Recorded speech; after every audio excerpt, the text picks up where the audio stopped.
Quetzalcoatl, Viracocha, and Kukulkan, the ancient Anunnaki gods that will return one day?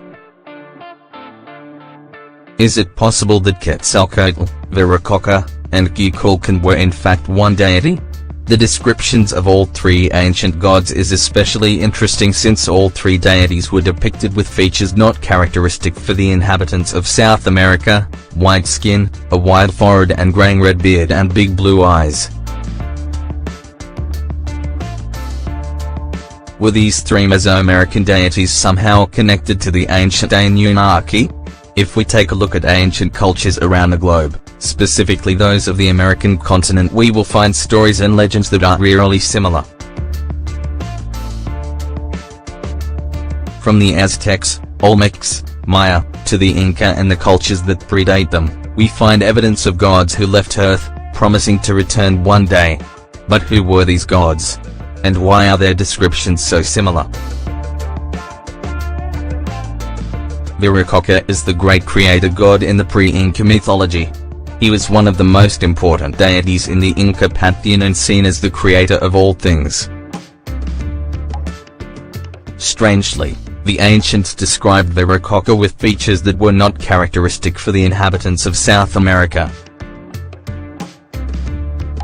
Viracocha is represented as having a beard and a mustache, something very unusual because American Indians did not have long beards and mustaches. Even more strangely, the representation of Viracocha is very much like the ancient gods of ancient Sumer in Mesopotamia. Is that a telltale sign we need to pay attention to?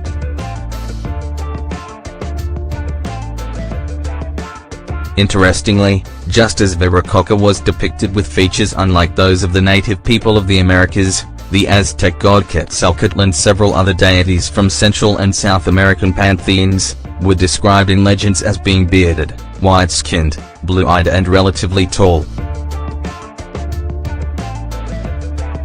If we compare those descriptions with the deities from ancient Mesopotamia, we'll notice numerous fascinating similarities that raise many questions.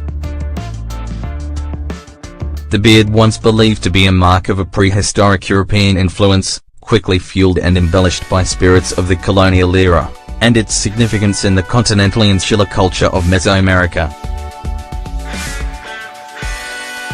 The Maya, ancient Aztecs, were dark-skinned people.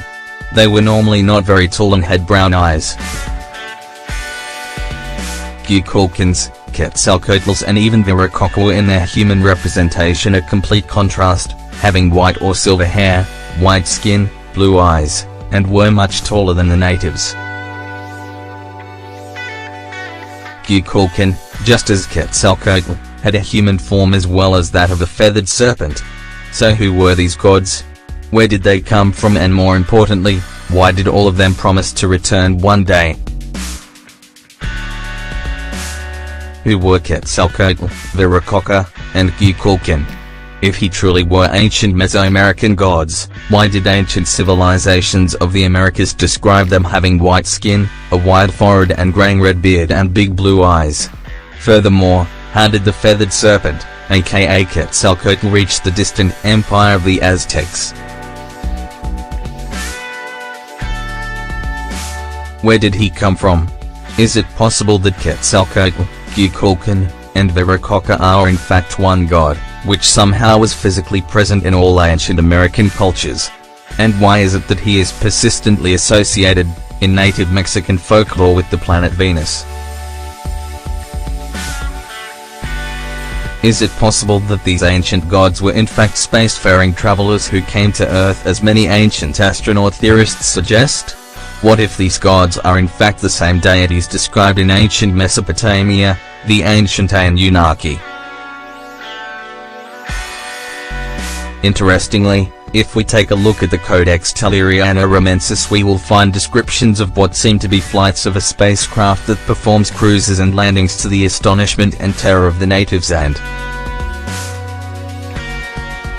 every evening, and for several nights, a great clarity appears coming from the horizon, rising towards the heavens, having the shape of a pyramid in flames. It greatly impressed the king of Texcoco so much that he decided to end all wars and